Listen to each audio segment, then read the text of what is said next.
When we talk about foot, ankle, knee, hip, even lower back pain, a lot of the times it's coming from the ground, as in your foot is not doing the job that it's supposed to be doing. Hence, it's going to cascade tension elsewhere. Let me explain why. Now, I talked about this in my previous video called the tripod of the foot, as in it's these three bones in the ground. You have the inside bone, the outside bone, and that heel. This creates a triangle, hence tripod. Now, we're going to go a little bit deeper into that today. It's not just these 3 points that need to be engaged with the ground. It's 9 points in the foot that want to be fully engaged with the ground.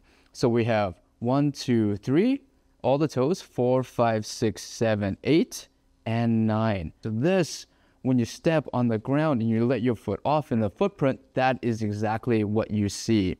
And so the idea is we want to feel what it's like to have this entire foot evenly placed on the ground and the weight completely centered between front and back of your foot. Now, there's a very big difference in trying to twist your foot to find that tripod so we can rotate. But as you rotate the foot, yes, like that tripod is on, but you're also adding torque within the joints. What I mean by that is if we're turning the foot, notice all the muscles is pulling this way. My whole leg is going out as well. And so you're going to end up compressing this joint over here, and the ligaments will be a little bit strained. And so you might be on the tripod, but you're unbalanced because your whole body is still actually over rotating to the outside. So to be able to find the true tripod is actually to be able to feel alignment pulling up. So notice if I pull my toes up straight, all these little bones will actually line up straight perpendicularly towards the shins. And so here, as we pick them up, you want to anchor all 3 points, so inside, outside, and heel, straight vertically into the floor. So it's not rotating, as in if you turn, it's going to turn that way. If you press perpendicularly, there's a downward force that the foot is pressing straight through. So this is anchoring the tripod with the toes up to just feel what those bones are like. Now, the goal is to be able to feel all these 3 points, and notice the arch is already elevated over here. You want to keep that space and then place the toes down gently without losing the space in the arch of the foot. So many of the times we find that tripod over here, but the moment you place the toes down, the foot collapses again. This is what I mean by a collapsed foot, is when the arches flatten and the ankle pronates inwards, as in it hooks in and rotates as well. And so notice when there's rotation inwards, all the muscles and ligaments kind of collapse and compress into this area here. So a lot of times we have ankle and foot pain on the inside and the knee pain as well, because these joints are actually collapsed. And so when we're lunging and squatting, the leg is constantly compressing inwards and caving in. Hence, there's no stability, and then we're going to be compressing that foot and the knee as well. So if you're experiencing knee pain, 90% of the time, this is most likely what is happening. And so if we find that arch of the foot by lifting up the arch, anchoring that tripod, keeping the arch elevated the entire time, now when you do that, you'll literally feel your entire hip open. So notice if I'm collapsed here and I lift the toes, find that tripod, take a look at the entire leg. It straightens out naturally, the hip opens, and you will most likely feel the glute activate a little bit around here too. Now, the goal is to keep that arch space. I'm going to say that again, and then place the toes down, and then allow your foot to ground into that space. Now, the goal over here is to feel even weight between heel and the toes, and that tripod stays elevated the entire time. So it's not just about finding the tripod and keeping the arch up, it's now feeling how your entire body works along with the foot. And so once you've found that tripod, the toes are open, the whole leg is down. Now we want to feel what it's like to be evenly distributed in weight. So a lot of the times I see with my clients is that as we find that tripod, when you do that, all the weight shifts towards your heels. So I want you to pay attention. Is your weight on your heels, as in you're falling backwards? Or are you able to transfer that weight over that midfoot and then place the toes down? So if I'm transferring the weight over the toes, in this position, if my tripod is fully glued into the ground, you shouldn't be able to lift your toes up. If you're lifting your toes up, it means that your weight is actually transferring back. But if you transfer your weight over your midfoot and the toes are engaged, even weight between toe and heels usually means you cannot lift the toes. The brain is going to sense that it's really, really weird. So it feels like you're falling forward, but it's not, because your toes are actually fully engaged with the ground as long as your heel's not lifting off the ground. So we don't want you to transfer your weight forward until your heels lift. We're just transferring weight forward enough that you feel your toes engaged. You cannot lift it, and your heels are still placed on the ground. This is so foreign. It does not feel straight. It literally feels like you're falling forward like Michael Jackson style. But the idea is that you're just feeling the toes actually engaged. So notice, if I find my tripod, my foot's down, whole body's relaxed and engaged, and then I feel my toes, this is straight. My entire body, from ears to shoulders to pelvis to foot, is actually in a straight line. But most of the times, we're on our heels and we're trying to force the toes down from here. You won't be able to engage the arch of your foot when your weight is still on your heels. The moment you just tilt forward a little bit, it's literally only 1 or 2 degrees, but it feels like you're planning like 20 degrees forward because we're so disconnected with what our toes are actually doing in space. This is your new neutral, as in once you find that tripod, you're gonna lengthen up that chest. It's almost like anchoring this hoodie. So you have the zipper down over here. So that's the base that you're rooting, as in you're dropping your center down over here. But then I'm zipping the chest up, as in lengthening. And then at the top, just drop the zipper, but keep that space over here. So I'm not pulling up, I'm actually relaxing at the top over here. So there's no tension in this neutral position, right? So we have the foot, we have the chest. Now we want to anchor that pelvis to be soft. And so soft means gently tucked, not so tucked that your whole body's collapsing, not so extended that you're loading the back. So this is most likely where you're going to be when you're trying to find that tripod for the first time. It's either here or over here, because you're trying to feel your foot and everything. So the goal is to be able to feel the foot root into the ground, as in you're pressing through the floor on all 9 points of that tripod. Gently soften that pelvis, lengthen your upper body, and then let those shoulders sit. So the entire body is stacked from head, shoulder, pelvis, and foot, all gently rooted into the ground. And so here, the goal is to let go of tension in the long term. When we're learning movements for the first time, we're always going to be tight. So your foot's most likely going to be burning. It's going to have a lot of muscles that you've never felt before, from the arch of your foot to the muscles around here. You might be even squeezing your glutes and your thighs and everything. But over time, find that shape and then tell your body to soften and let go.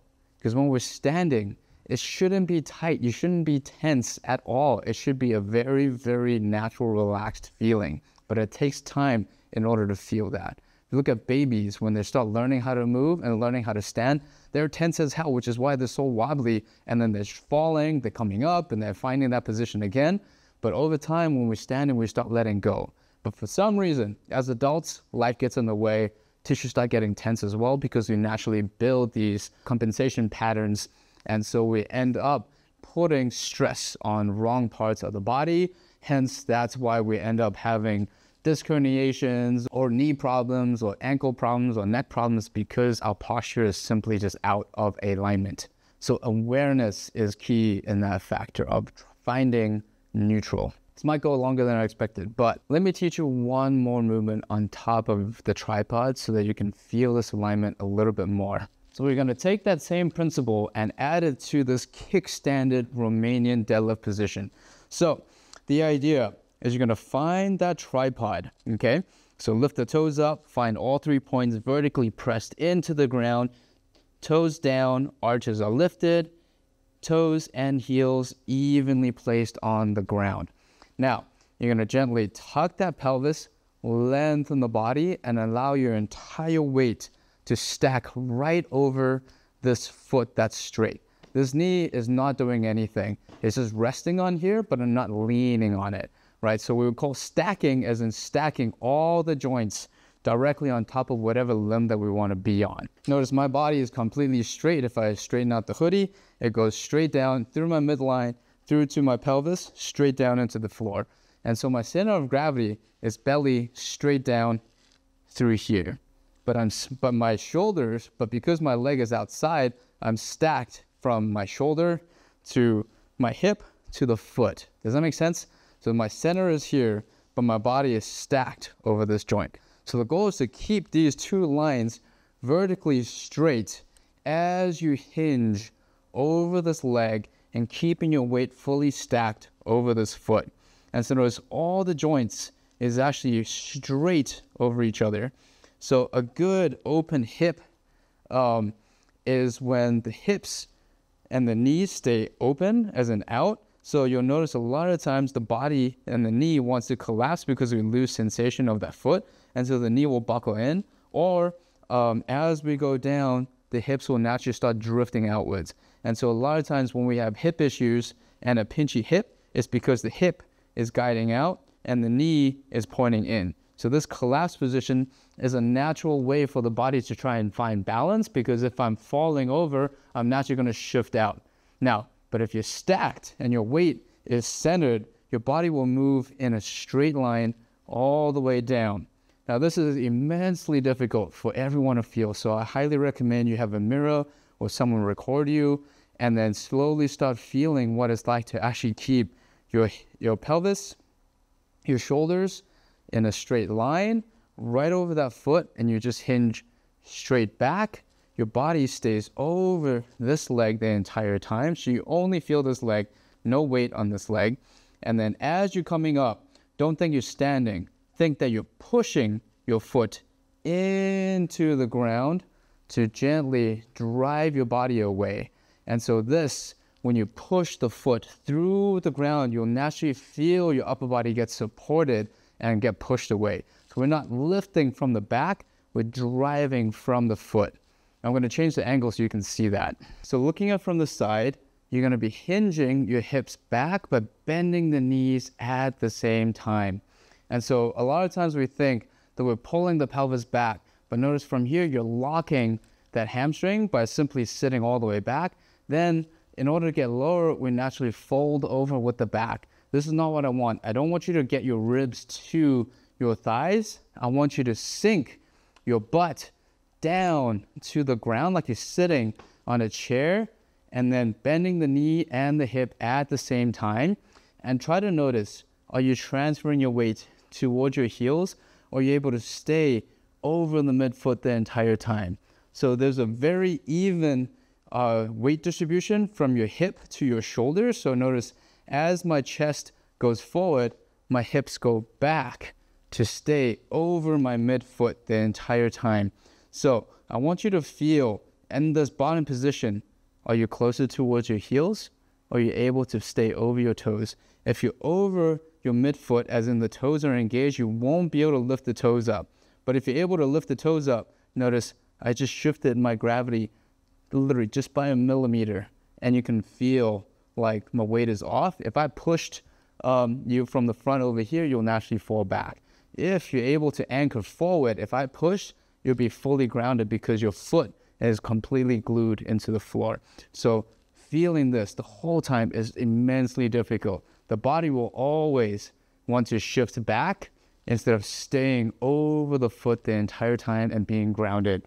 And so the more you can start feeling that connection from your foot to the hip, to the core, your lower back will not have any tension over here because your foot is pushing your chest away from the floor. It's almost like your upper body is resting on this leg as you're lowering, and then your foot is pushing the chest away at the top. This is what ground force means, is pushing your foot into the ground to drive your body away. So you're working with gravity in order to control it. The more we can teach our body how to naturally align on one leg, when we put them together, they'll be more aligned on two legs. It all comes down to awareness and being very patient with your body and doing these movements slowly so you can start feeling nuances. Are you drifting? Are you centered? Are you shifting back and forth? Because all those little deviations is a disconnect from your own body, and that's what's end up loading joints the wrong way that could create stress over time. A lot of people move their entire lives without feeling any pain, even if their body is inefficient. But you're at my channel for a reason. Most of the time it's because we want to build a little bit more connection and the less stress we put on each joint by distributing the forces evenly through all the muscles in those joints. The body's going to like you so much better for it. And this is how we save the joints for long term. And this is what I believe is the core of longevity-based movements. That's kind of the idea of why I'm constantly exploring these concepts and asking people just to listen more in their body, what it's trying to tell them. And where there's pain comes lessons.